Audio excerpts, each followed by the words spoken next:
વંદે પ્રાગજી ભક્તમેવ મનગમ બ્રહ્મા સ્વરૂપમ મુદા વંદે યજ્ઞપુરુષદાસચરણમ શ્રીયોગિરાજં તથા વંદે શ્રી પ્રમુખમ મહંત ગુણિનમ મોક્ષાય ભક્ત્યા સદા. રામાનુજ સંપ્રદાયમાં એમ કહેવાય છે કે પંચધા અવસ્થિત ઈશ્વર પરવિહ વિભ અર્ચા અંતર્યામી, એટલે કે ભગવાનના 5 સ્વરૂપો છે. પર છે ભગવાન પોતાના ધામમાં છે એ પર, વ્યુહ કેશવાદી બધા વ્યુહ અવતાર, વિભવ રામકૃષ્ણાદિક અવતારો, પર વિભવ અર્ચા મૂર્તિ સ્વરૂપ, પર વિભવ અર્ચા અંતર્યામી અને દરેકના અંતરમાં રહેલા છે ભગવાન. આ રીતે રામાનું સમજણ પ્રમાણે આ 5 પ્રકારે ભગવાનના સ્વરૂપની વર્ણન છે. આપણા સંપ્રદાયની અંદર આપણે પણ 5 પ્રકારે ભગવાનનું સ્વરૂપ સમજીએ છીએ. એક છે પર સ્વરૂપ, જે વ્યતિરેક રૂપે અક્ષરધામની અંદર દિવ્ય સિંહાસનમાં પરબ્રહ્મ પુરુષોત્તમ નારાયણ, જેને આપણે સ્વામિનારાયણ ભગવાન કહીએ છીએ, એ બિરાજમાન છે. અને એ ભગવાન હવે આ પ્રમાણે પૃથ્વી ઉપર જ્યારે પધારે છે ત્યારે એ પૃથ્વી ઉપર આવતું એમનું સ્વરૂપ છે. એટલે એ અક્ષરધામમાં રહ્યા થકા સંકલ્પ કરે કે પૃથ્વી ઉપરના બધા મનુષ્યો મને જુએ, એટલે એ રીતે આ પૃથ્વી ઉપર એમના આપણને દર્શન થાય છે. એટલે એમનું એ સ્વરૂપ આપણે કહીએ છીએ. પછી આપણે ત્રીજું કહીએ છીએ અંતર્યામી સ્વરૂપ, એટલે ઘટઘટની અંદર ભગવાન અંતર્યામી છે જ આપણે માનીએ છીએ. એ ત્રીજું સ્વરૂપ છે. ચોથું સ્વરૂપ છે કે ભગવાન પૃથ્વી ઉપર જ્યારે અંતર્ધાન થાય પૃથ્વી ઉપરથી, એટલે ત્યાર પછી ભગવાને કહ્યું છે કે મારા ગુણાતી સંત પરંપરા દ્વારા હું અખંડ પૃથ્વી ઉપર પ્રગટ જ રહું છું. એટલે પ્રગટ સંત જે ગુરુ આજે મહંત સ્વામી મહારાજ, એ પણ ભગવાનનું ચોથું સ્વરૂપ છે. અને આપણી રીતે 5મું સ્વરૂપ એટલે અર્ચા સ્વરૂપ, એટલે ભગવાનની જે મૂર્તિઓ છે એ પણ આ ભગવાનનું સ્વરૂપ છે. એટલે ભગવાનની મૂર્તિઓમાં પણ આપણે આ પૂરેપૂરો ભાવ રાખીએ છીએ. એટલે એ મૂર્તિ પૂજા અહીંયા આવી. એટલે કે છે ને કે આ જે મૂર્તિ પૂજા છે એ આપણી ભારતીય સંસ્કૃતિ છે. અને બીજા બધા લોકો જે મૂર્તિ પૂજામાં નહીં માનનારો ઘણો મોટો વર્ગ છે, પણ આમ પરોક્ષપણે તો મૂર્તિ પૂજામાં એ બધા માને જ છે. એટલે એ મૂર્તિ પૂજા એ આ વાત છે કે મૂર્તિ દ્વારા ભગવાન આ પ્રગટ છે, એવી રીતે આપણે માનીએ છીએ. હવે આપણે જોઈએ કે આ પ્રમાણે મુસલમાનો મૂર્તિ પૂજામાં માનતા નથી, એની પણ બહુ મોટી સંખ્યા છે. પરંતુ કાબાને તો માને છે. કાબા પણ એક જાતની મૂર્તિ જ સમજવાની. આપણી રીત પ્રમાણે તો કોઈએ પૂર્વે શંકરનું લિંગ આપણે કહીએ છીએ, પણ એ કદાચ ન માને બધા, તો કાબાનો પથ્થર તો માને જ છે. અને એની પૂજા આપણી જેમ ગાતડું ઉપર નીચે ધોતિયું જેવો ગોળ વીંટી ગોળ ગાતડું રાખી અને ખુલ્લા રાખી માથું, અને એ લોકો એના પૂજારીઓ પૂજા કરે છે. એટલે એ દૃષ્ટિથી મૂર્તિ પૂજા તો આવીને ઊભી જ રહી. પછી જે આ ખ્રિસ્તી ધર્મવાળા એ કે અમે મૂર્તિ પૂજામાં માનતા નથી. હવે એનું મુખ્ય સ્થાન છે વેટિકન. એમાં અમે 1984માં ગયા પ્રમુખ સ્વામી મહારાજ સાથે. તો વેટિકનની અંદર સેન્ટ પીટર બેઝિલિકા છે. એટલે જ્યાં આગળ સેન્ટ પીટર છે એ સૌથી પહેલો પોપ થયો કહેવાય. અને એનું ત્યાંના જે રોમના રાજાએ એનું શિરચ્છેદ કરીને મારી નાખેલો, અને ત્યાં એની ખબર છે. એટલે એની જે ટોમ કહે છે અંગ્રેજીમાં વળી, તો એ આ સેન્ટ પીટર એની બેઝિલિકા એટલે એનું સ્મૃતિ છે. ત્યાં આપણે બેસીએ તો જમણી બાજુએ આપણે મોટી લગભગ 4-5 ફૂટની મધર મેરીની મૂર્તિ છે, એ અમે જોઈ છે. અને ત્યાં તમે જુઓ તો આપણે હાથ પહોંચે ત્યાં સુધી એના ચરણ છે. તો એના ચરણ છે ને ઘસાઈ ગયેલા છે. તો અમને ખબર પડે, અને અમે જોયું પણ ખરું, બધાનો ચરણ સ્પર્શ કરીને જ જાય. એટલે આ મૂર્તિ પૂજા થઈને બીજું શું થયું? ચરણ સ્પર્શ કરો છો અને વિઠ્ઠલદાસની મૂર્તિના જેમ ચરણ ઘસાઈ ગયા છે. આના ઘસાઈ ગયેલા અમે નજરે જોયા. એટલે એ પણ એક રીતે તો માને છે. અમે જ્યારે એ જ પ્રવાસમાં 1984માં પોર્ચુગલમાં ગયા હતા, અને લિસ્બનથી થોડે દૂર એક છે ફાતિમા નામનું ગામ છે, ફાતિમા. અને ફાતિમામાં મધર મેરીનું મંદિર છે પાછું, અને એની મૂર્તિ પણ છે. અને ત્યાં અગરબત્તી કરવામાં આવે છે. અને ત્યાં આ બધા આ પેલા આપણે જેમ ગબડ યાત્રા કરીએ ને એવી રીતે એ લોકો ગબડ યાત્રા જેવું છે. આ ઘૂંટણ ઉપર થઈને એ ગડબડતા કબડતા ત્યાં જાય છે. કોક પણ ત્યાં જઈ આવેલા છે. એટલે મૂર્તિ પૂજા થઈને બીજું શું થયું? તો એ પણ મૂર્તિ પૂજામાં માને છે. એટલે કોઈ નથી માનતા બોલે છે, પણ પરોક્ષ રીતે તો મૂર્તિ વગર તો કોઈ છૂટકો જ નથી. કારણ કે મનની વૃત્તિ કોઈ જગ્યાએ સ્થિર કરવા માટે એવું કંઈક જોઈએ જ. તો એ પ્રમાણે છે. આ બુદ્ધના અવતાર છે, બુદ્ધ ભગવાન. એ તો મૂર્તિ પૂજામાં માને છે. કેટલી બધા બુદ્ધના મંદિરો અમે બેંકોકમાં જઈએ છીએ તો ત્યાં આગળ એરોડ્રોમની નજીક જે એક મંદિર છે, 10 લાખ બુદ્ધની મૂર્તિઓ એક મંદિરમાં છે. નાની નાની આવડી છે, પણ 10 લાખની સંખ્યા અમે નજરે જોઈ આવ્યા. તો આપણને ખબર પડે કે એટલી બધી મૂર્તિઓ, કેટલી મોટી મોટી મૂર્તિઓ ત્યાં બુદ્ધની છે. આપણે જોયું હોંગકોંગની અંદર બહુ ભવ્ય બુદ્ધની મૂર્તિઓ છે.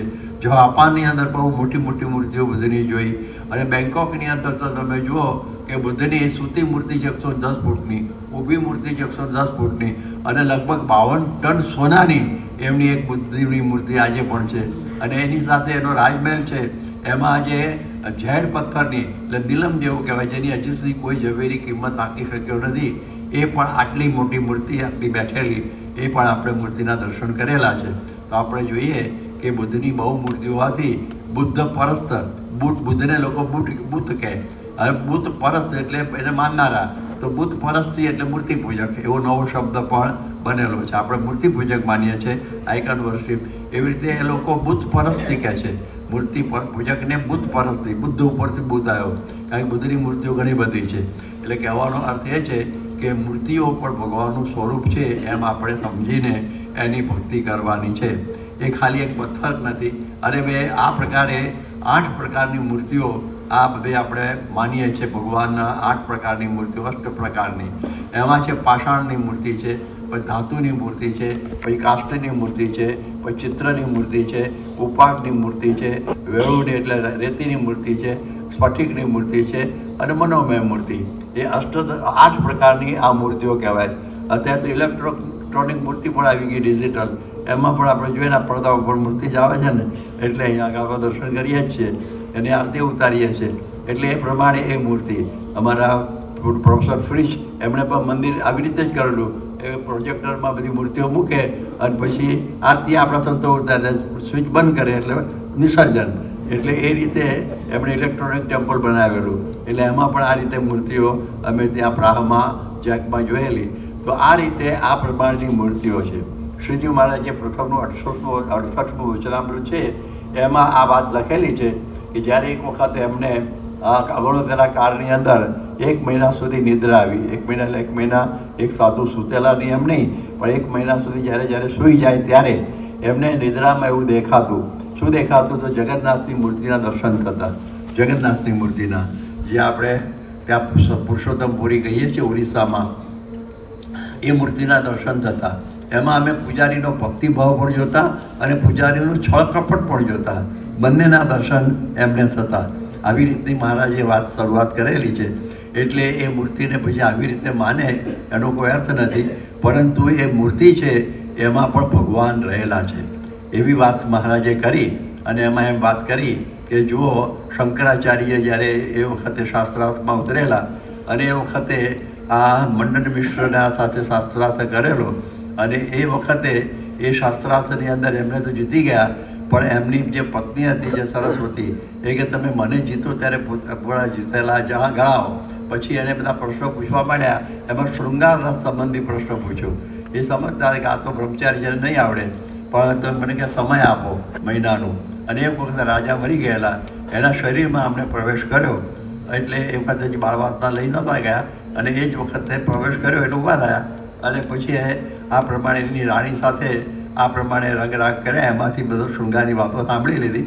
રાણી પણ ખબર પડી કે કોઈ બીજાનો પ્રવેશ છે, પણ આ ધણીમાં આવું દૈવત નહોતું, તો વાત જુદી છે. પણ એ પછી અમે જીતી ગયા. અને પછી સુરેશ્વરાચાર્ય પેલાને બનાવી દીધો મંડન મિશ્રના આચાર્ય તરીકે. એ હારી ગયો એટલે એને પાછો પોતાનો શિષ્ય બનાવી દીધો, એક મઠાધિપતિ કરી દીધો. એ વાત જુદી છે. પણ એ વખતે શંકરાચાર્ય પણ પ્રવેશ કરેલો. ભૂત પણ પ્રવેશ કરતું હોય તમે જો મનુષ્યની અંદર, તો આ પ્રમાણે પ્રવેશ. બીજી વાત ભાગવતની અંદર પ્રવેશની આવે છે કે જ્યારે આ ભાગવતમાં વાત આવે છે કે આ પ્રમાણે આ જે વ્યાસના પત્ની પારસવીકી હશે એમને એ વખતે એવું બન્યું કે એક વખતે આ જે સુખદેવજી છે એ પહેલાં પોપટ હતા અને એ પોપટ હતા અને ત્યાં કૈલાસની અંદર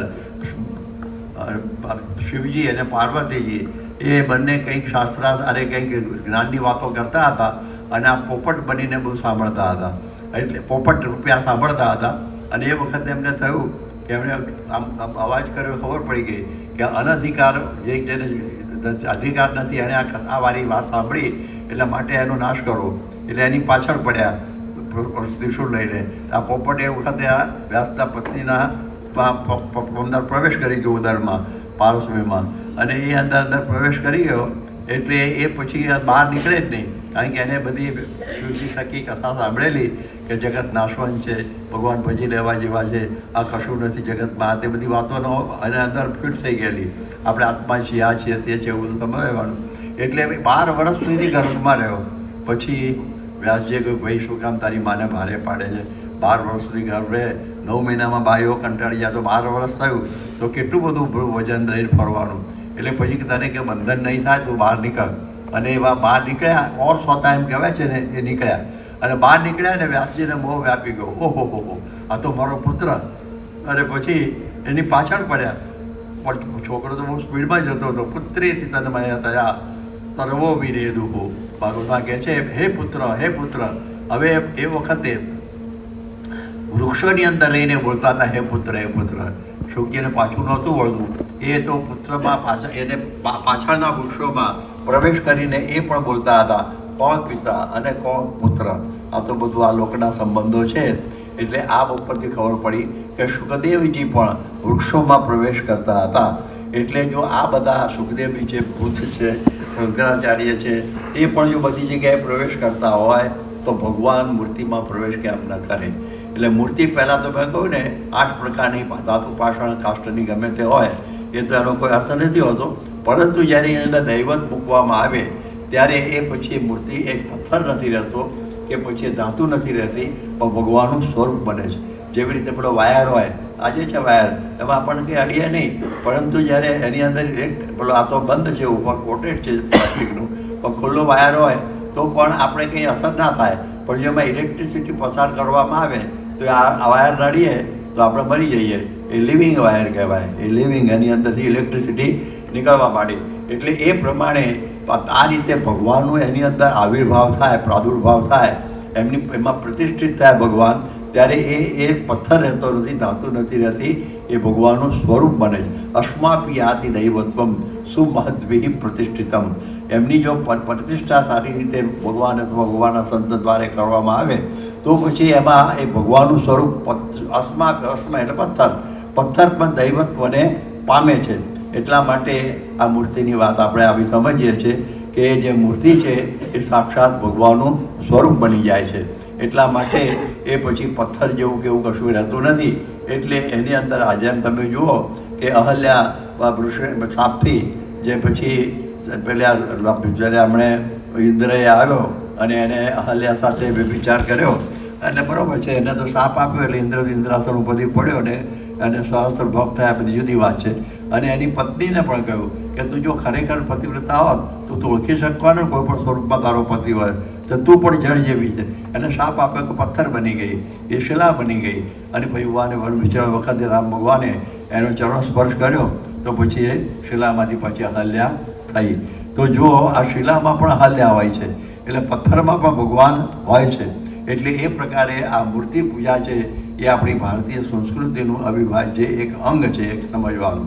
એ કોઈ આ પ્રમાણે અંધશ્રદ્ધા જેવું નથી, એવું કંઈ નથી. પણ આના બધા પ્રસંગો પણ બધા ઘણા બધા છે કે મૂર્તિમાં ભગવાન બિરાજમાન અખંડ રહે છે.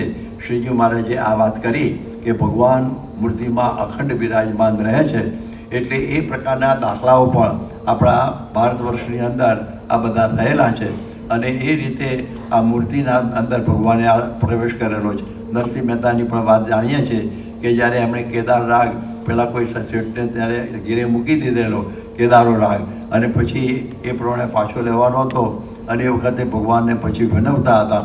અને આ પ્રમાણે આ ભગવાને મૂર્તિમાંથી પ્રગટ થઈ અને હાર એમના આપ્યો. શ્રી નરસિંહ મહેતાને ભગવાને મૂર્તિમાંથી પ્રગટ થઈને હાર આપ્યો, એ પણ પરોક્ષની કથા આપણે બધા જાણીએ છીએ.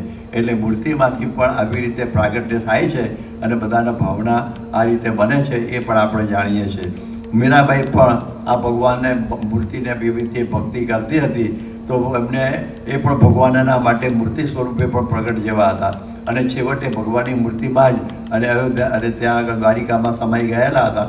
એટલે એ રીતે એ પણ આપણે કથા બધી જાણીએ છીએ. એટલે મૂર્તિની બાબતો પરોક્ષમાં પણ બહુ જ આપણે થોડા વખત પહેલાં બધાને ખબર હશે અહીં બેઠેલા બધાને કે આપણા ગણપતિજી દૂધ પી ગયા હતા, લગભગ કરોડો લીટર દૂધ પી ગયા હશે. અને જે કોઈ દૂધ પીવડે, કારણ કે એ તો સેક્યુલર દેવ બની ગયેલા, એટલે મુસલમાન પીવડાવે, ઈસાઈ પીવડાવે, અમે પીવડાવતા હતા સ્વામીના હાથે મોમ્બાસામાં, કોઈ પણ પીવડાવે એ ગણપતિ ઢક ઢક ઢક દૂધ પી જતા હતા. આ દુનિયાભરના આશ્ચર્ય જેવું થયેલું. ઘણા વૈજ્ઞાનિકોએ ઘણા બધા પ્રયોગ કર્યા હતા, સારું કેવી રીતે બન્યું કોઈને સમજાતું નહોતું કે કેવી રીતે દૂધ પી ગયા છે, પણ પી ગયેલા હકીકત છે. એટલે મૂર્તિ પૂજાનો વિરોધ કરનારને એક લપડા કજરિયા કે હિન્દુઓની મૂર્તિ પૂજા એ કોઈ દૂત નથી પણ સત્ય છે, એ આપણને બધાને આજનો થોડા વર્ષો પહેલાં મારે કે આ બેઠેલા ખબર છે ને ગણપતિ દૂધ પી જતા હતા એની વાત 2-5-15ને ખબર છે, તો આપણે ખબર પડે છે, અમને પણ ખબર છે કે એ પ્રકારનું આવું બને છે. તો આવી રીતે પરોક્ષની અંદર પણ આવા પ્રસંગો બનેલા છે. આપણે જ્યારે જોઈએ તો શ્રીજી મહારાજના વખતના પ્રસંગો પણ આપણે જાણીએ છીએ મૂર્તિ પૂજાના. તો શ્રીજી મહારાજ પણ એમણે બાલ મુકુંદનો પેલો શું કહેવાય પેલો શાલિગ્રામ પોતાની સાથે રાખતા, ગળામાં એનો બટવો રાખતા હતા. એ પણ મૂર્તિ પૂજા બહુ પ્રેમથી કરતા, મૂર્તિઓની સાથે બહુ પ્રેમ હતો. નાના હતા ત્યારે બધા મંદિરોની અંદર દર્શન કરવા પણ હંમેશા જતા હતા. એટલે એ દૃષ્ટિથી મૂર્તિ પૂજાની વાત આપણે ત્યાં તો છે જ. એમને એવી શ્રદ્ધા અને મહિમા હતો એટલે જતા હતા. અને જ્યારે વન વિચરણ વખતે ભગવાન સાથે રાખેલા અને એક વખતે દક્ષિણના પ્રવાસની અંદર 3 દિવસ સુધી એમને ખાવા પીવાનું પણ મળ્યું નહીં. અને પછી ચોથે દિવસે એ કૂવો મળ્યો અને એમાં કટારથી પાણી કાઢીને શાલિગ્રામને પીવડાવવા માંડ્યા, નવરાવા પહેલાં તો બધું પી જ ગયા 3 કટારી પાણી. તો કે આટલું બધું તૃષા લાગી છે તો ભૂખ પણ લાગી હશે. તો શિવજી પાર્વતીજી આવીને એમને જમાડ્યા પણ ખરા. તો આ પ્રમાણે કહેવાનો અર્થ એ છે કે આ પ્રમાણે મૂર્તિની અંદર ભગવાન પ્રગટ છે એ વાત આપણને આવા પ્રસંગોથી જાણવા મળે છે. તો શ્રીજી મહારાજના પોતાનો પણ પ્રસંગ આવો જ. ગોપાળાનંદ સ્વામીની કથા પણ આપણે સાંભળીએ છીએ કે ગોપાળાનંદ સ્વામી એ રહેતા હતા ટોડાની અંદર અને બાજુમાં શામળાજી દૂર નથી અને ત્યાં શામળાજીની મૂર્તિ એમની સાથે રમવા માટે હંમેશા આવે, શામળાજીની મૂર્તિ રમવા માટે આવે. અને પછી પાછી એમનો ઉગાડવાનો દ્વાર ખોલવાનો સમય થાય સવારનો, એના પહેલાં એ મૂર્તિ પોતાના સ્થાને જતી રહે. અને એક વખત એવું બન્યું કે પૂજારીને કંઈક વહેલું જવું હશે કોઈક જગ્યાએ, એટલે એને વહેલો દરવાજો ખોલી નાખ્યો. અને એ વખતે ભગવાન તો આ પ્રમાણે અહીંયા આગળ હતા, પછી ઝડપથી ઉપડ્યા. તો ઝડપથી ઉપડ્યા ને તો એ વખતે આ પ્રમાણે એમનું પોપરનું રહી ગયું, એમનું નથણી કંઈ રહી ગયા, ઝાંઝર કેવું કંઈ. અને પછી તો ભગવાન દેખાયા નહીં એટલે બધા હો હો હો બહુ થઈ. અને પછી ભગવાન આવ્યા એમાં અને બે આવી ગયા અને કહ્યું કે આ શું થયું? એ કે પછી તમે ભગવાને દર્શન થઈ ગયું, જો હું તો હંમેશા કુશાલ ભગતની સાથે રમવા જાઉં છું તો બધી પ્રસાદ અને એની નિશાની રૂપે એ ઉપરણી પણ મળી, એ પેલું ઘરેણું પણ મળ્યું. ત્યારે ખબર પડી કે આ પ્રમાણે મૂર્તિ પણ આવી રીતે દર્શન દે છે અને લાલ લડાવે છે ભક્તોને, એ પણ આપણે જાણીએ છીએ. શ્રીજી મહારાજના વખતની અંદર જીવુબા પણ ભગવાનને હંમેશા દૂધ ધરાવતા અને ભગવાન પોતે પી જતા હતા. અને એક વખતે એમના પિતાશ્રીને કોઈ અવળું ચડાવેલું કે તમારો અહીંયા આગળ તો ઠાકોર દ્વારો થઈ ગયો છે અને કોઈ ઉત્તર ભારતનો બાવો અહીંયા આગળ રહે અને દીકરીઓ એકલી રહે અને આ બધું શું તૂત છે. એટલે જરા કાચા કાનના એકદમ દારૂ આપવા ગયા પેલા જીવુબાને અને એ વખતે દૂધ ધરાવતા હતા. એ કે શું કરે છે, આ શું કર્યું માંડ્યું છે બધું કે અને છતાં ભગવાન કર્યું છે જ નહીં કે ભગવાન દૂધ પીવે છે. એ કે જો નહીં પીવે ને તો હું તારું માથું કાપી નાખીશ. અને ભગવાને એ હાથમાં વાટકો લઈને દૂધ પી લીધું ટકોટોરો અને પછી ફેંક્યો એટલે અહીં વાગ્યો સીધો, લોહી નીકળ્યું એટલે ખબર પડી કે રિસીટ આવી ગઈ, એને પી લીધું છે દૂધ. એ વાટકો હજી પણ ત્યાં છે, એ ઠાકોરજી પણ ત્યાં છે નાના. તમે જો ત્યાં જાઓ ને ગઢડામાં તો ત્રીજા શિખરની અંદર છેલ્લે એ 2 મૂર્તિઓ છે પાલખામાં, એક મોટી પણ છે અને એક નાની પણ મૂર્તિ છે. એ મોટી મૂર્તિ પણ નહીં પણ નાની મૂર્તિ છે એ જીવુબાની મૂર્તિ છે અને એ દૂધ પીતા હતા. એ વાટકો પણ પ્રદર્શનમાં ત્યાં આગળ પાછળ મૂકેલો છે. એટલે કહેવાનો અર્થ છે કે આ પ્રમાણે મૂર્તિઓ પણ આ બધું અંગીકાર કરે છે, એવા બધા દાખલાઓ બધા બનેલા છે. એટલે એ રીતે આ ભક્તિભાવ હોય તો આ બધું બને. એટલે એમાં કંઈ આવું નથી અશક્ય જેવું. આપણને ખ્યાલ છે કે યોગીજી મહારાજ જ્યારે ત્યાં હતા ભાવનગરમાં, અને આપણા પ્રભુદાસ જે રમોદવાળા એમના ઘેર હતા ને એમની બહુ ઈચ્છા હતી કે તમે ઠાકોરજીને થાળ ધરાવો અને જમી જાય. કે ભાઈ રોજ જમે છે, નવઈ દેવા અષ્ટંતિ દૃષ્ટિ તૃપ્યંતી. આમ તો દેવો રોજનું રોજ બધું ખાઈને જ જતા, એ પણ ધરાવી એમ માનીને દૃષ્ટિએ તૃપ્ત થઈ જાય કે ના ના એવું નહીં, તમે સાચું જમાડો.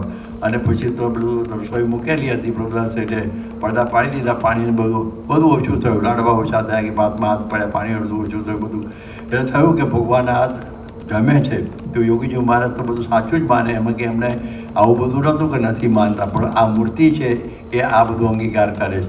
આપણે બધાને ખબર છે કે આપણે ત્યાં વહેલા મને યાદ છે કે સાંકરીની અંદર પ્રતિષ્ઠા થયેલી ત્યારે પણ મૂર્તિ થાળ જમી ગયેલી, એ પણ જૂના માણસોને બધાને ખબર હશે. અને ત્યાં તો લગભગ દર વર્ષે કંઈક ને કંઈક જમે છે. આપણા ઘણા મંદિરોના દાખલાઓ આવે છે કે કોઈક જગ્યાએ શ્રીખંડ જમી ગયા, કોઈ દૂધપાક જમી ગયા, કોઈ ગામ જમી ગયા.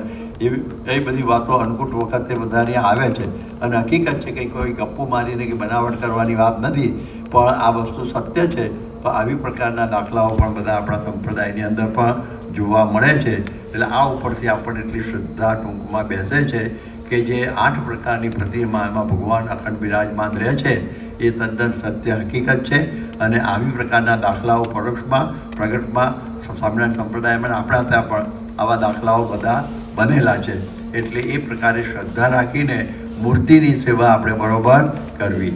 એને કંઈ કાસ્ટ બાસ્ટ એવું કંઈ સમજવું નહીં, સાક્ષાત ભગવાન જ છે એમ સમજીને એમને જગાડવા, નવડાવવા, દોડાવવા બધું જે કરીએ છીએ એ કંઈ આપણે કંઈ નથી કરતા, પણ બધું સત્ય જ છે. એટલે એમ માનીને આપણે આ મૂર્તિની પ્રતિષ્ઠા કરીએ છીએ. એટલે આ વાત વચનામાં આ વાત સમજાવવામાં આવી કે 8 પ્રકારની મૂર્તિની અંદર ભગવાન બિરાજમાન છે. હવે બીજી વાત પણ એમાં સમજાવવામાં આવી કે જે અમે જગન્નાથપુરીની અંદર પૂજારીનો ભક્તિભાવ પણ જોતા હતા અને એનું છળ કપટ પણ જોતા હતા.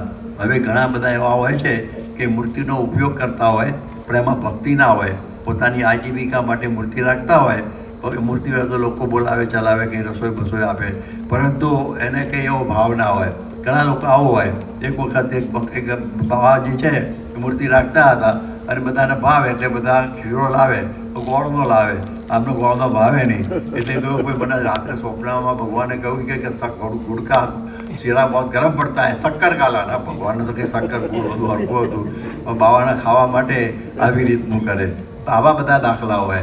એક વખત તો મેં નજર જોયેલું, નજર. અમે એક ગામમાં ગયા, નામ નથી બોલવું અત્યારે, બધા જોતા હશે ને ગામે હોય, પણ હું ને ત્યાં બોલો સાહેબ બે હતા અને એ કંઈ પરોક્ષના મંદિરમાં અમે ગયેલા અને ત્યાં ગર્ભદ્વારમાં બાવાજી અંદર બીડી પીતા હતા, ગર્ભદ્વારની અંદર, બહાર નહીં, ઠેઠ ઘર ભગવાનની સામે જ. અમે કોઈ આ કેવું, મેં જ પૂછ્યું એમને કે બાવાજી આ શું કરો છો? અરે કે સાथ में धूप भी हो जाता है. अरे તમાકુનો ધૂપ હોય. આવી પ્રકારના એવી પ્રકારના બધા બાવા તો નજરે જોયેલા મૂર્તિમાન, વાર્તા જેવું નથી. અને આવી બીજી વાતો તો સાંભળીએ છીએ. એક વખતે એક મંદિર હતું, એમાં બાવાજી ભક્તિ કરતા હતા અને એ વખતે એવું થતું હતું કે એમનું ખેતર લગભગ 1-2 કિલોમીટર દૂર હતું મંદિરનું ખેતર. મંદિરમાં ખેતર હોય ને તો રોજ એમને જવાનું થાય ત્યાં. અને એક પટેલ છે પણ રોજ જાય, એનું ખેતર પણ નજીક હતું. એટલે પછી બાવાજી આરતી કરી લે એટલે પછી એમને હારે લઈ લે, લિફ્ટ આપે કે છે ને, એટલે પછી પેલાને પછી 2-3 મારા ટાંકા તોડવા ના પડે એટલે જાય. હવે એક દિવસે પટેલને કે વહેલું ગામ જવાનું હતું અને આ બાજુ આરતી બાકી હતી અને એના બધા વાઘાણ ચડાવવાનું બધું મુગટ ને બધું.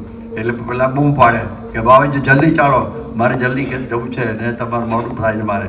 બાવાજી આવું છું.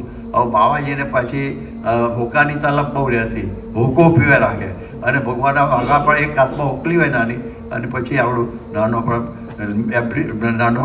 હોકો આવે, મોટો હોકો આવે અને નાનો આવે. તો એ પ્રકારે પીધે રાખે અને ભગવાનનું મુગટ બેહારે. હવે ભગવાનનું માથું લીસું હોય એટલે બધું મુગટ ફીટ બેહે નહીં અને તલબ બહુ લાગે, હોકો બાજુમાં મુકાય નહીં, થોડો પટેલ મોં પાડે એટલે પછી જે ખીચ ચડીને ભગવાને એક લાફો માર્યો, મેં મોઢા સીધા રાખે. મોઢું તો સીધું મોકલી નીચેનો રાખીને તારો હોકો. આવા હોય તો પછી એનો કોઈ અર્થ નથી રહેતો ને. તો આવા પણ છળ કપટ એ જોતા. એક વખતે જે આપણા જે એક મોટા મંદિરની અંદર નામ તો હવે આજકાલ દેવાતા નથી, એમાં એક ભાઈને 100 કેરીઓ છે ને ભગવાનને ધરાવવાની હતી.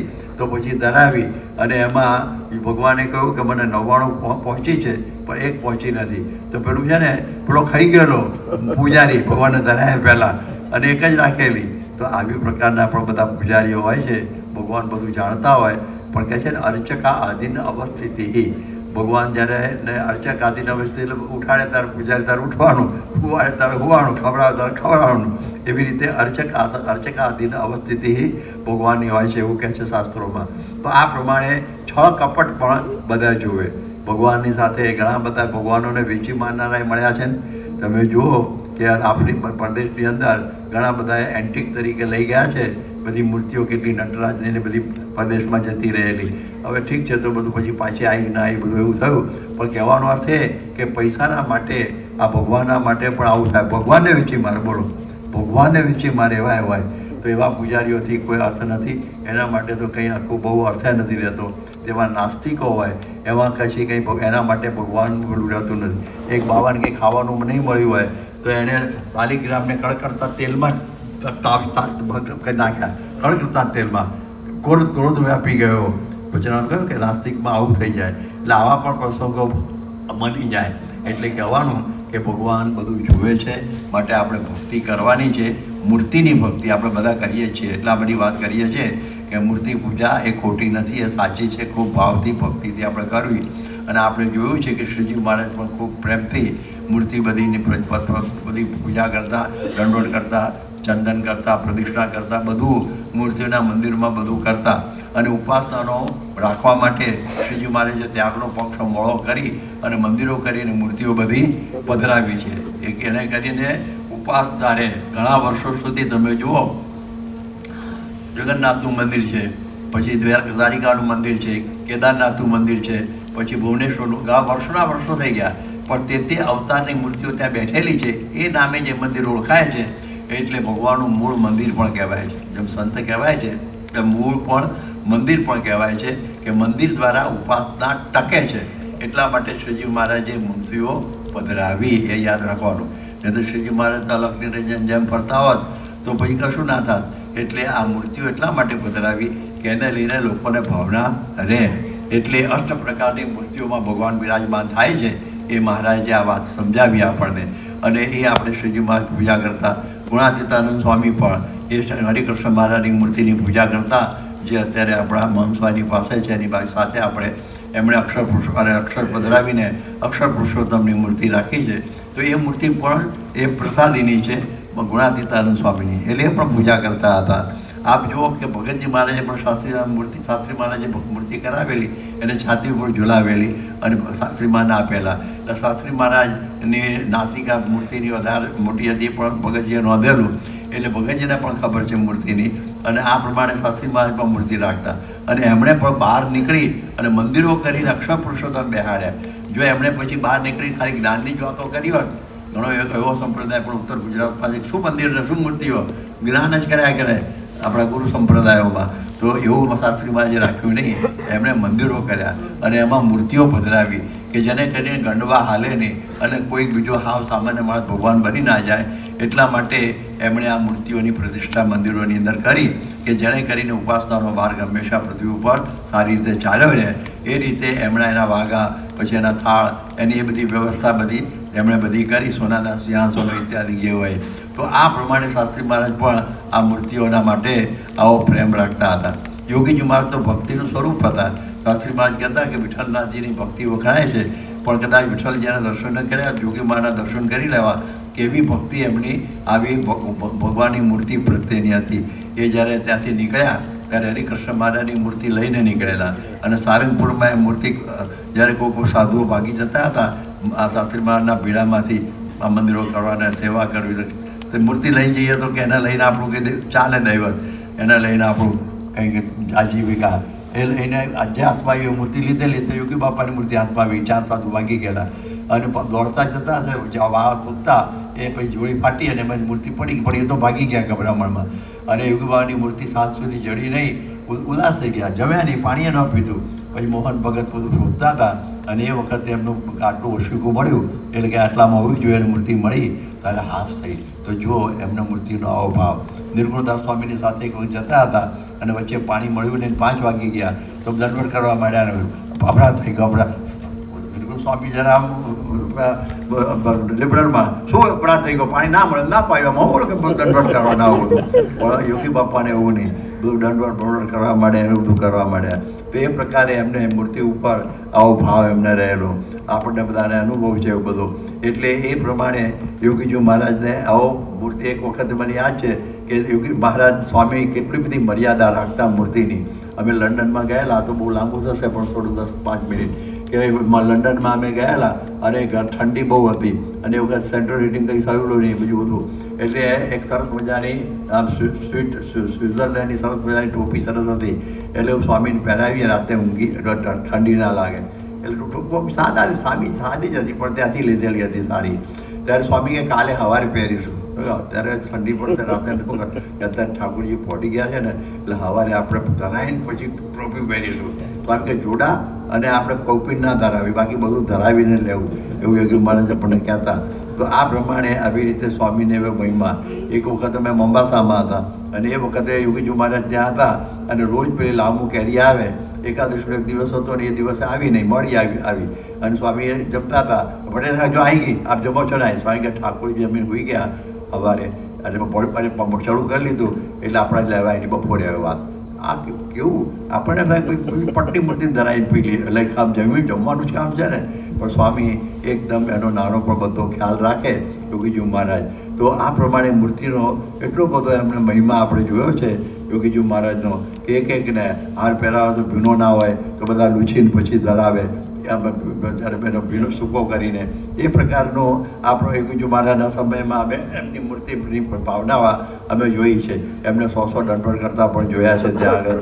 એટલો બધો મહિમા મૂર્તિનો, એની ભક્તિ પણ એટલી બધી યોગીજી મહારાજની. થાળ ધરાવે આમ ગુલતાન થઈ જાય, સાક્ષાત ભગવાન બિરાજમાન છે દર્શન કરે. અને મેં કહું બાપા મહારાજ તો બોલતા નહીં, તમે શું બોલ કરો છો? એ તો કહે છે ટેલિફોનનું પેલું ભૂંગળું જેના કાનમાં એને સંભળાય તમને ના સંભળાય, મને સંભળાય છે. તો જો એમણે ભગવાન સાથે એવી વાતો પણ કરી શકતા યોગી બાપા. એવી પ્રકારની એમની બધી વૃત્તિ હતી. એટલે એવી રીતે યોગીજી મહારાજ હંમેશા ભક્તિપરાયણ એમનું જીવન અમે વર્ષો સુધી જોયેલું છે કે ભક્તિ ઠાકોરજીનો જરા પણ આમ પેલું ના થાય એવો ખ્યાલ રાખતા. પ્રમુખ સ્વામીને જ્યારે ઠાકોરજી સોંપ્યા ત્યારે મને લાગ્યું કે પ્રમુખ સ્વામી તો ઠાકોરજી રાખતા નહોતા એમના વખતમાં. આ ફાવશે કેમ ફાવશે આ બધા આ મંડળને દેવચરણની પ્રગટને બધા છે. પણ મને લાગ્યું તો મારી ભ્રમણા ભાગી ગઈ. યોગી બાપા પણ સવાઈ ભક્તિ આપણે બધી એમની જોઈ યોગીજી મહારાજ ઠાકોરજીની પ્રમુખ સ્વામીની. એ હંમેશા ભાગ્યા રાખે. કોઈ પણ ખુરશી મોટી બધી આવી સોફા જેવી હોય તો એ કોઈ પરોક્ષવાળા હોય ને કે મહારાજના માટે પ્રમુખ સ્વામી માટે ખુરશી તો એમાં ઠાકોરજી બેહાડી દી અને પોતે સામાન્ય ખુરશી ઉપર બેસી જાય. એ પણ જોયું છે. એરોપ્લેન પર ચડવાનું હોય તો પેલા ઠાકોરજી હોય એને ચડાવે. એમનું ઓપરેશન થયું કે પાટા ખોલીએ તો જો પેલી બાજુ હરિયાળી છે ત્યાં આગળ અમેરિકામાં આવ્યા હતા બોસ્ટનના કે મારે હરિયાળી જો ઠાકોરજી લાવો, પહેલાં હું ઠાકોરજી મહારાજ જોઈશ. અમે કોઈ ત્યાં જ બોસ્ટન જતા હતા અને રસ્તામાં પાછા આવતા મોટર હોમમાં બ્રેક વાગી અને ઉપર ઠાકોરજી જતા પડ્યા હેઠા અને એકદમ પહેલાં થઈ ગયા. સ્વામી કેટલા દંડ આંખમાં આંસુ આવી ગયા અને પછી તો ખાધું એની રાતે ઉદાસ થયા એક દિવસ. કારણ કે એમાં ભગવાન દેખતા હતા. એમને ભગવાન વાગ્યું હશે ત્યારે એટલો બધો એમને આ પ્રમાણે ભગવાનના માટેનો ભાવ આપણે આ બધું જોયું છે. મૂર્તિ નહીં આટલો બધો ભાવ. એક વખત અમે ત્યાં આગળ હતા અમરડીની અંદર અને ત્યાં ભીમા પટેલનું ઘર મૂળ જાગા ભગતનું ઘર હતું અને ત્યાંથી સ્વામી અમારે જવાનું હતું નાના ઝુંઝુડા અને વચ્ચે ગ્રીડની અંદર સાવરકુંડલા પધરામણી કરીને મોડું થાય એટલે પાછા સંતોષ કહ્યું તમે ઠાકોરજી લઈ આવજો ને પછી ઠાકોરનો સાલ કરી દો સ્વામી ઉપર. અમારે તો એકની પધરામણીની 10 પણ થાય, મોડું પણ થાય અને એવું થયું. 12 વાગે અમે પહોંચ્યા નાના ઝુંઝુડા અને ત્યાં આગળ કાંતિભાઈ દાંધિયા બ્રાહ્મણ પ્રોટક દાંધિયા. હવે એ મુખ્ય આપણા હરિભક્ત અને ભેડ માસ્તર સ્કૂલમાં સભા અને પછી અમે સભા કરતા ત્યાં આવ્યા કે ભાઈ ઠાકોરજી એટલે અમે તમે નથી લાયા અમે તો ભૂલી ગયા તમારા મને તમે લાયા હશો અને જો થઈ અને પછી પેલા ઇન્દ્રવર્ધનબેન ગાડી લઈને મોકલાય લેવા. વીમા પટેલના બહુ કહે કે ઠાકોરજીને સંતો ભૂલી ના જાય તો અમને ભેટ આપ્યા છે એવું બાપતો એટલે કે સ્વામી તો ખાધા વગર બેઠા છે. અને પછી તો બહુ સમજાયા ને પછી કહ્યું આપો તો ના કે એમને ના આપવું જમાડીને આપવું શિરોપુરી બનાવી પાછી. 3:30 વાગે ઠાકોરજી આવ્યા ત્યારે સ્વામી 5 થાળ પાછા બોલવાના એ પાછી ત્રાસ થઈ જાય આપણને તો. પણ એ પ્રમાણે પછી સ્વામી 3:30 વાગે જમ્યા, એ પણ યાદ છે. એવી રીતે એક વખત મોટર રાગીભાઈ થઈ ગઈ હતી ન્યુયોર્કમાં, એમાંય જમવામાં મોડું થઈ ગયેલું, પણ ઠાકોરજી આવ્યા પછી જ સ્વામી ધરાવીને પછી જ જમ્યા, એ પણ આપણને બરાબર યાદ આવે છે. તો આવા નાના પ્રસંગો પણ ખ્યાલ. ઠાકોરજીની મર્યાદા પણ બહુ રાખે. એક વખત તમે જ્યાં અમદાવાદમાં જ મનુ એક વખત થાય કે એન્જિનિયર એના ત્યાં પધરામણી કરેલી, અને સ્વામી જ્યારે બેસે ત્યારે પગ ઉપર પગ રખાવી નાખી અને પછી ત્યાં સોફા ઉપર બેઠેલા, અને મેં વળી ત્યાં મૂર્તિ મૂકી બાજુમાં ટેબલ ઉપર. સ્વામી જો મારો પગ આ બાજુ છે, મૂર્તિ આ બધા પલાટી બદલી નાખી મર્યાદા. એક વખત અમે ત્યાં હતા ગોંડલ, અરે ત્યાં ગઢડામાં, અને ત્યાં બ્રહ્મચારીએ પાણી આપ્યું તો સ્વામી બાજુમાં પ્રદેશમાં જઈને પીધું. મેં કહું આવું કેવું કે આપણે સામે પીવું, ઢકઢક ના પીવાય, મર્યાદા રાખવાની, બાજુમાં પીવાય. તો ઠાકોરજીને આવી મર્યાદા રાખવાનું પણ આપણને શીખવાડે. એક વખત સ્વામી ત્યાં આગળ ગયા હતા કેદારનાથ, અને ડોળીમાં હતા, અને કેદારનાથનું શિખર દેખાયું કે ઉતરી જઈએ, ભગવાનના દર્શને જવું, ચાલીને જવું. ચાલીને ગયા, પાછા વળતા ઠંડી બહુ લાગી ગયેલી, અને ગૌરીકુંડમાં નાહવાનું હતું, તો બધા નાહવા પડેલા. પણ સ્વામીને આવી જાઓ સ્વામી. સ્વામી કે ઠાકોરજી, અરે ઠાકોરજીને ક્યાં તકલીફ પડી? ઉપાડનારો બીજો હતો, બીજું ત્રીજો હતો, ના કે ઠાકોરજીને કષ્ટ પડ્યું છે માટે એમને નવડાવો. તો એમને નવડાયા પહેલાં. એ બધી ફિલ્મો તમારે જોયેલી છે, આ તો ખાલી વાતો જ કરું છું. તો એ પ્રમાણે આવી રીતે ભગવાનને હંમેશા પ્રાધાન્ય રાખતા. કોઈ દિવસે એમને આગળ પાછળ બનાવવાનું કરવાનું જ નહીં. પહેલાં ભગવાન બધી જગ્યાએ આગળ રાખીને કાર્ય કરવું, એ આપણે બરાબર જોયેલું છે. તો જોઈએ છે કે મૂર્તિની અંદર એ ભગવાનને જુએ છે. એ મને બધા ભક્તિના પ્રસંગો આ બધા ઘણા બધા છે. ઘણા બધા ઢગલા બધા આપણને કાઢવા માંડીએ તો નીકળ્યા કરે. તો એ પ્રમાણે એ પ્રમુખ સ્વામી સાથે અમે લોકો ફરતા હતા, અને એમાં ઠાકોરજીને જરા પણ એ ભૂલે નહીં. આગળ અમે ડૉક્ટર સ્વામી ઠાકોરજી લઈને મોટરમાં બેઠેલા, અને આગળ તાપ આવતો હતો. સ્વામી કે પાછા આપી દો ના વગરને, એટલે કે ઠાકોરજીને તાપ ના લાગે. તો એવી પણ બધી ખબર રાખે. આપણે તો ભૂલી જ જઈએ. ઠાકોરજીના દર્શનનો પણ એટલો બધો મહિમા. એમને એકદમ તાવ આવી ગયેલો એક વખત અટલાદરાની અંદર, તો પણ કે મારે દર્શન કર્યા પછી જ પાણી પીશ, તો એ પણ પહોંચ્યા. એક વખતે અમદાવાદમાં જ એમને અમદાવાદમાં કે ગોંડલ સારંગપુરમાં સ્વામીને એકદમ પેલી તબિયત બગડી ગયેલી, હાર્ટ એટેક આવ્યા પછીનો. ડૉક્ટર કિરણ દોશીને બધા હતા. સ્વામી કે મારા ઠાકોરજીના દર્શન કર્યા પછી જ મારે જમવું છે. ત્યારે પછી કે હવાનો નાસ્તો કરવાનો. બધા કહ્યું સ્વામી પછી કરજો ને, અત્યારે આપણે તમને ઠાકોરજી આપણા હરિકૃષ્ણ મહારાજ તમને દર્શન કરાવી દે છે. ના કે મારે ઉપર જવું છે. આપણો નિયમ છે સાધુનો કે દર્શન કર્યા પછી જ આપણે જમાય. અરે પણ અમારી તબિયત તો જુઓ. પછી તો સ્વામી માન્યા નહીં, અને પછી બહુ આગ્રહ કર્યો. એટલે કે આપણે સ્વામી કે સ્વામી હતા કે સ્વામી સાંજે જજો ને સાંજે. તો સ્વામી એક શબ્દ તો બોલ્યા ને, પછી કોઈ બોલી ના શક્યું. શું બોલ્યા? તો હું સાંજે જમીશ. શું કે સાંજે દર્શન કરી છે. પછી હું બોલાય, પછી લઈ જવા પડે ને, પછી લઈ ગયા એમને. આપણે તો ચાલતું જ હોય છે બધું. તો આપતકાળ મહતાપતકાળ કરતા હોય છે આપણા મોટા ભાગે, પણ સ્વામી એવું કોઈ દિવસ થવા દીધું નથી. એ પણ મને બરોબર યાદ છે. તો સ્વામીને કેટલો બધો એમના માટે ઠાકોરજીને કંઈક આવું થયું હોય તો આંખમાં આંસુ આવી જતા અમે પણ જોયા છે. એટલો બધો મહિમા આ પ્રભુ સ્વામીએ ઠાકોરજીનો રાખ્યો છે. મહંત સ્વામીની સાથે પણ અમે વખત ફરીએ છીએ.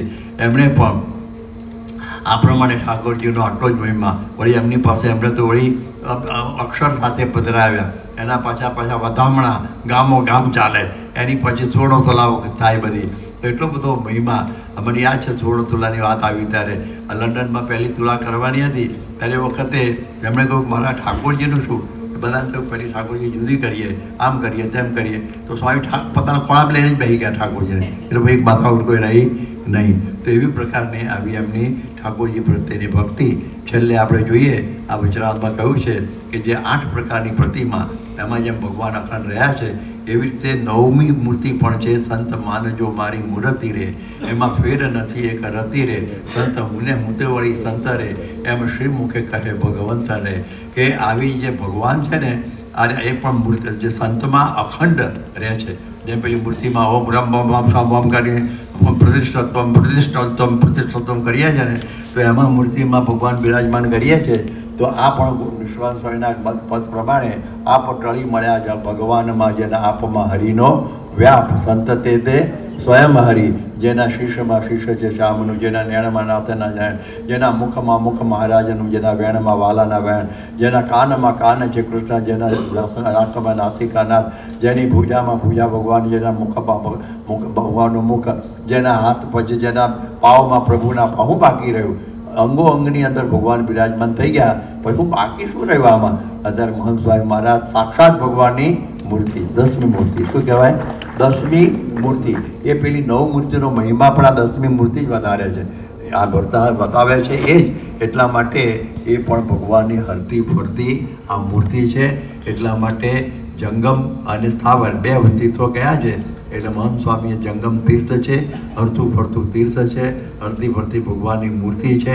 એટલે આપણે જોઈએ કે તમે ભગવાનને જોયા છે કે ના? આ મહંત સ્વામી છે સાક્ષાત ભગવાનનું લક્ષી સ્વરૂપ છે. તો એ પ્રકારની સમજણ રાખી, એની મર્યાદા રાખવી. અને એ તો લેશ માત્ર રાખતો નથી, એમ કહ્યું આમાં તો એમની આજ્ઞા પડે. મર્યાદા એટલે જે કહે એને આપણે બરોબર એની અનુવૃત્તિમાં રહીએ. કે મૂર્તિ હાથ પકડીને કંઈ કહેવાની નથી, બીડી પીતા નહીં, પરંતુ આ મૂર્તિ આપણને કહેશે કે આ પ્રમાણે આ કરતા નહીં, આ નહીં કરતા. એટલે સંતની મૂર્તિ રહેલી છે, એનો મહિમા બહુ મોટો છે કે સંત માને જો મારી મૂર્તિ, એટલે ભગવાનની મૂર્ત સ્વરૂપ છે એ આવા સંત છે. એટલે એ આપણા માટે બહુ મોટા લાભની વાત છે કે બધે સંત મળ્યા, ભગવંત મળ્યા, અમારા જન્મના પુણ્ય મળ્યા. આવા સંત મળ્યા એટલે સમજવું કે રોમે રોમની અંદર ભગવંત રહેલા છે. એટલે સાક્ષાત ભગવાન પણ આપણને મળી ગયા. એટલા માટે એ પણ આ પ્રથમ 27 પ્રમાણે ભગવાન સર્વ પ્રકારે નિવાસ કરીને રહે છે. સર્વ પ્રકારે જેવા લક્ષણો બનતા મહંત સ્વામી છે, અત્યારે બધા લક્ષણોની વાત નથી કરતો, પણ જે પ્રકારે બધા આ કર્યું બધું ભગવાનનું થાય છે, સમજે છે, માન અપમાનમાં એકતા સમજે છે. તો એવી પ્રકારના લક્ષણયુક્ત ભગવાન જેની ઇન્દ્રિય અંતઃકરણની ક્રિયા દાબીને વર્તે એવા સંત દેવ જેવા નહીં કહેવાય, મનુષ્ય જેવા નહીં કહેવાય, શું કહેવાય? પશુ જેવા. એ ભગવાનનું સાક્ષાત સ્વરૂપ છે એવી વાત આપણા શાસ્ત્રોમાં સમજાવેલી છે. એટલે એવા સંત થકી આપણા માટે મોક્ષનું દ્વાર ઉગાડું થાય છે. એટલા માટે આપણા ત્યાં 2 વસ્તુ છે, મૂર્તિઓ પણ છે અને આવા સંત રૂપી મૂર્તિ પણ છે. આપણે તો દોનો હાથમાં લડવું, 2 મળ્યું છે. મૂર્તિઓનો પણ એટલો મહિમા અને આટલો, કારણ કે એ પણ એટલો બધો મહિમા રાખે. મહંત સ્વામી પણ દર્શનનો કેટલો બધો મહિમા રાખે છે. રોજ દર્શને કરવા જવાનું, મૂર્તિની પૂજા રોજ કરવાની, એ બધું આપણે જોઈએ છે તો પોતે સાક્ષાતનું ભગવાન સ્વરૂપ. પણ આપણને પણ શીખવાડે છે કે આ રીતે આપણે ભક્તિ શીખવી અને એ રીતે પ્રગટ સંતનો મહિમા સમજી અને એમાં આપણે જોડાવાનું હોય છે. અને એ રીતે જ્યારે સમજીએ ત્યારે આ પ્રમાણે એટલે આપણે જ્યારે આ આપણા જે બધા વચનામાં કહ્યું પ્રથમ અક્ષરમાં કે બધા આસ્તિક ગ્રંથો વાંચીએ તો નાસ્તિકપણું જાય, બાકી તો પછી આ બધું નાસ્તિકપણું આવી જાય. ઘણા બધા મૂર્તિમાં નહીં માનનારા બધા ઘણા બધા વિચિત્ર માણસો હોય છે. એ આપણે એનો બધો કંઈ અર્થ નથી. એટલે અમારે હું છેલ્લી વાત રમૂજી કરીને પૂરી કરું કે યોગી બાપા વાત કરતા કે એક વખતે મૂળીની અંદર એક ઋષિ હતા જૈન, અને આપણા સત્સંગી બહેન કહે કે તમે આવો ને મંદિરમાં ભગવાનના દર્શન કરવા. ના ના ના, મારે તો નથી આવું. અને કે ભગવાન સાક્ષાત છે, આમ છે તેમ છે. કે ના ના ના. પછી એક વખત પરાણે લઈ ગયા અને લઈ ગયા તો તમે કોઈ મૂડી ગયા છો ને તે બાજુનો દરવાજો છે ને ત્યાં બાજુમાં 2 સિંહ છે. 2 સિંહને દોરે આખે ફૂલ આજે પણ છે. એ સિંહની પેલી ચિત્રપતિમાં કે પેલું કંઈ પૂછા જેવું છે. એટલે એ જોયું ને એટલે પેલી જૈન તો બૂમ પાડી ભાગવા માંડી કે કેમ ભાગે છે? સિંહ. અરે કે સિંહ નથી, એ તો પૂતળું છે સિંહનું. એટલે આ પૂતળું છે, ઉપર પૂતળું સમજ ને જો હારી એવી ડોસી શું કહે જેમ આ પૂતળું કહે છે ને તો ઉપરની મૂર્તિ પર પૂતળું આવે. આવા નાસ્તિકો હોય છો, આવા પણ એના ચક્કરમાં આવીએ નહીં. પણ આપણે મૂર્તિમાં આવા પ્રેમથી ભાવથી દર્શન કરીએ, પ્રેમથી, તો આપણે એ ભક્તિ ફળે છે. તો આપણે મહારાજ સ્વામીને પ્રાર્થના કરીએ કે 8 પ્રકારની મૂર્તિ એની અંદર તો આપ બિરાજમાન છો. 9મી પ્રકારની મૂર્તિ મહારાજ આપણને ભેટ આપી છે મહંત સ્વામી રૂપે. એની પણ મર્યાદા રાખીએ, એની આજ્ઞા પ્રમાણે રહીએ તો આપણે પણ મૂર્તિ સ્વરૂપ કહેતા અક્ષરરૂપ બનીએ અને મહારાજની મૂર્તિ આપણામાં અખંડ બિરાજમાન થઈ જાય. ભગવાનની જય. ગુણાતીतं ગુરું પ્રાપ્ય બ્રહ્મરૂપં નિજાત્મન વિભાવ્ય દાસભાવેન શ્રીહરિં સાક્ષરં સર્વદેવેશ્વરં ભક્તિધર્માત્મજં દિવ્યરૂપં પરં શાંતિદં મુક્તિદં કામદં સ્વામિનારાયણં નીલકંઠં ભજે શ્રીહરિં. પૂજ્ય વિવેક સાગર સ્વામીનો ખૂબ ખૂબ આભાર માનીએ છીએ. રવિ સભામાં અને સતત 2 દિવસ સુધી આપણને પ્રાર્થના કથાનો લાભ આપ્યો. સાંજે તેઓ અત્રેથી વિદાય લઈ અને સુરત ખાતે પધારશે.